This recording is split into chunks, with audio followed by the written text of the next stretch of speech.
Hello everyone, this is Swarnima and you are watching law expo. आज हम present हुए हैं एक नए टॉपिक के साथ। आज हम लोग समझेंगे types of offences in India. उससे पहले हम लोग कुछ बेसिक्स को जानेंगे। जैसा कि आप लोगों को पता होगा, पहले कुछ बेसिक लॉज थे जैसे IPC, CrPC and Indian evidence act. ये तीनों क्रिमिनल लॉज बहुत पुराने थे। सैकड़ों वर्षों में क्राइम करने का तरीका, टाइप्स ऑफ क्रिमिनल्स एंड इनके इफेक्ट में जमीन और आसमान का अंतर आ गया और जरूरत हो गई हमारे पार्लियामेंट को इन तीनों क्रिमिनल लॉज को चेंज करने की, जिसे अब हम लोग 1 जुलाई 2024 से आईपीसी, इंडियन पिनल कोड को, भारतीय न्याय संहिता,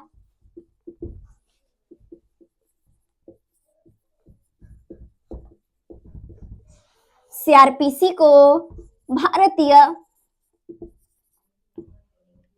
नागरिक सुरक्षा संहिता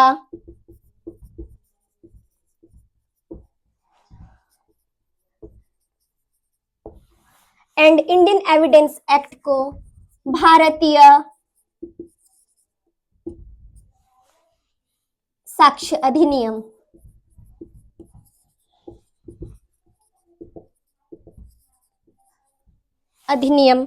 के तहत जानेंगे।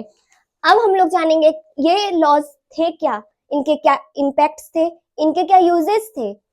तो आईपीसी हमें बताता था कि कौन सा क्राइम हुआ है और उसके लिए क्या पनिशमेंट है, मतलब क्राइम और उसके दंड की परिभाषा आईपीसी से मिलती थी। वहीं हमें सीआरपीसी से एफआईआर, इन्वेस्टिगेशन, ट्रायल से पनिशमेंट तक की जो पूरी प्रोसीजर है वो हमें सीआरपीसी या भारतीय नागरिक सुरक्षा संहिता से पता चलता है। वहीं इंडियन एविडेंस एक्ट या भारतीय साक्ष्य अधिनियम कौन से एविडेंस एडमिसिबल होंगे, बर्डन ऑफ प्रूफ एटसेट्रा की जानकारी इंडियन एविडेंस एक्ट देती थी, जो अब भारतीय साक्ष्य अधिनियम के तहत अप्रूव्ड है।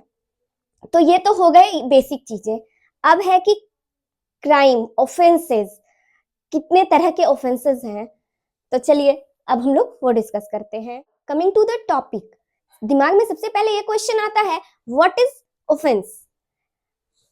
तो हम लोगों को मालूम होना चाहिए, any act forbidden by the law can be said it is an offence.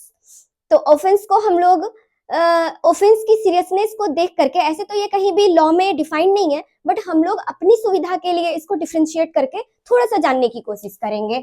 Offence दो तरह के हम लोग दो पार्ट में डिवाइड करेंगे। कुछ सीरियस ऑफेंस होते हैं, कुछ लेस सीरियस ऑफेंस होते हैं। चलिए देखते हैं। नहीं, पहले serious offence.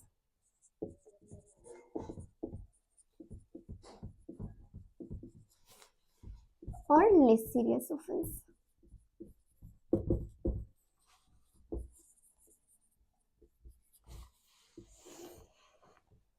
Serious offence, less serious offence. Serious offence more urgent, less urgent, defamation, assault, etc. इसे हम लोगों ने जाना कि heinous crimes are more urgent and these type of crimes are less urgent। अब आइए इसमें हम लोग कुछ और जानते हैं।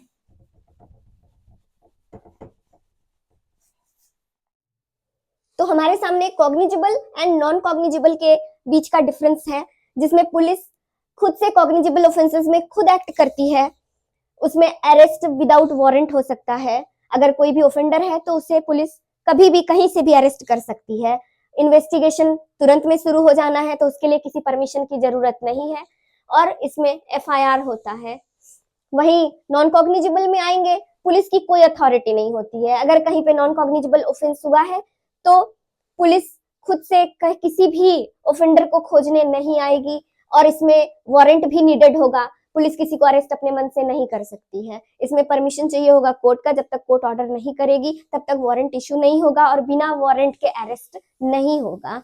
और इसमें एफआईआर नहीं लॉन्च होता है, इसमें कंप्लेन दायर होता है। जो कि कंप्लेन करेंगे, कंप्लेन रजिस्टर होता है थाने में, उसमें कंप्लेन दायर किया जाएगा और उसके बाद आगे का प्रोसेस शुरू होगा। तो यही था इन दोनों के बीच का डिफरेंस, नोट करेंगे सभी लोग। बेलेबल और नॉन बेलेबल का difference.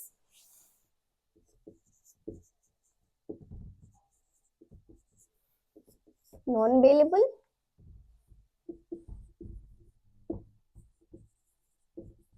Bailable. less than 3 years, bail as a now non bailable और बेलेबल। अब हम लोग इसको जानेंगे। सीरियस ऑफेंसेस नॉन बेलेबल होते हैं क्योंकि इसमें 3 साल से ज्यादा की सजा होती है और ऐसे केसेस में तुरंत बेल मिल पाना, रेगुलर बेल मिल पाना तो एकदम नामुमकिन होता है। एंटिसिपेटरी बेल में भी बेल नॉट अ राइट। यहाँ ऐसे केसेस में बेल का कोई राइट नहीं होता, यह डिस्क्रिशनरी, यह डिस्क्रिप्शन पर डिपेंड करता है कोर्ट के कि वो बेल देंगे या नहीं देंगे। क्योंकि इसमें 3 चीजों को देखा जाता है, कोर्ट भी 3 बातों पर ध्यान देती है, सीरियसनेस ऑफ द क्राइम पे, इन्फ्लुएंस ऑफ द एक्यूज पे और एविडेंस टेम्परिंग पे। कहने का मतलब है कि किस क्राइम का सीरियसनेस कैसा है और जो व्यक्ति है, जो एक्यूज है, वो कितना इन्फ्लुएंस्ड है, किस तरह का उसका इन्फ्लुएंस है और वो एविडेंस के साथ किस तरह की छेड़छाड़ कर सकता है। इन सारी संभावनाओं को देखते हुए अगर उसका पास्ट बहुत खराब है, वो कोई बहुत कुख्यात नक्सली, कोई कुख्यात क्रिमिनल, टेररिस्ट, इस तरह का व्यक्ति है और जिसका हिस्ट्री बहुत खराब है, हिस्ट्री सीटर व्यक्ति है, तो उसको कोर्ट अपनी डिस्क्रिशनरी पावर का यूज करते हुए उसका बेल रद्द कर देंगे, उसको एंटिसिपेटरी में भी बेल नहीं मिलेगा। वही अगर कोई बहुत सीधा साधा फर्स्ट टाइम अगर किसी कारण से अक्यूज्ड है किसी बड़े क्राइम का, तो मे बी कोर्ट संज्ञान लेगी और उसे बेल दे सकती है। आइए इस पे लेस सीरियस, ऐसे केसेस बेलेबल होंगे जिसमें 3 साल से कम की सजा होगी, तो ऐसे में बेल का कुछ राइट होता है, हर एक अक्यूज्ड को बेल का राइट मिला है। तो वो क्योंकि एक बड़ा टॉपिक है तो उसको हम लोग कभी और डिस्कस करेंगे। तो अभी बस इतना जाने कि लेस सीरियस क्राइम वैसे होंगे जो जिसमें 3 साल से कम की सजा होनी है और ऐसे केसेस बेलेबल होंगे और इसमें bail as a right demand किया जा सकता है और इसमें रेगुलर बेल भी मिल सकता है या कहीं कभी कभी एंटिसिपेटरी भी हो सकता है। तो नोट करेंगे, आशा करते हैं कि आपको ये टॉपिक भी अच्छे से समझ में आ गया होगा। करेंगे कंपाउंडेबल एंड नॉन कंपाउंडेबल का डिफरेंस।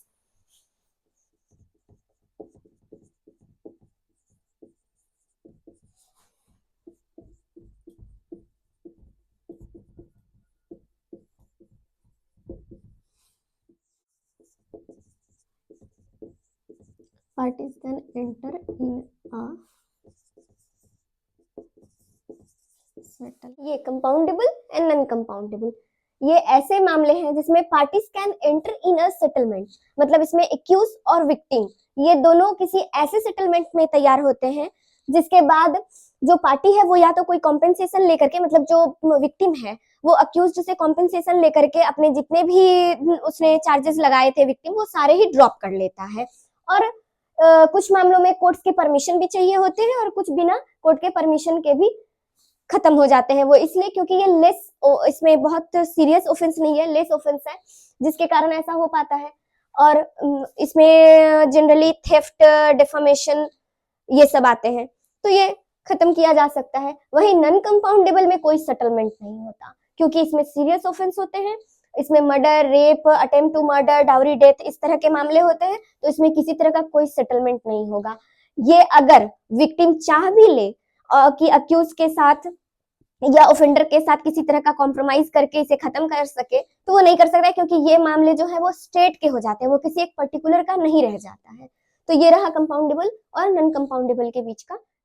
तो वीडियो की शुरुआत में ही हमने कहा था कि आज हम लोग ऑफेंस के टाइप्स पढ़ेंगे और समझेंगे, और मेरा पूरा प्रयास रहा कि शायद मैं समझा सकी। अगर आप लोगों को समझ में आया होगा तो प्लीज कमेंट में जरूर लिखिएगा। ये मेरा पहला क्लास था और मेरी पूरी कोशिश थी कि कम शब्दों में, आसान शब्दों में आप लोगों को समझाया जा सके। अगर वीडियो अच्छा लगा हो तो प्लीज लाइक, फॉलो, शेयर जरूर करिएगा और किसी तरह का सजेशन होगा तो कमेंट बॉक्स में जरूर लिखिएगा। Thank you.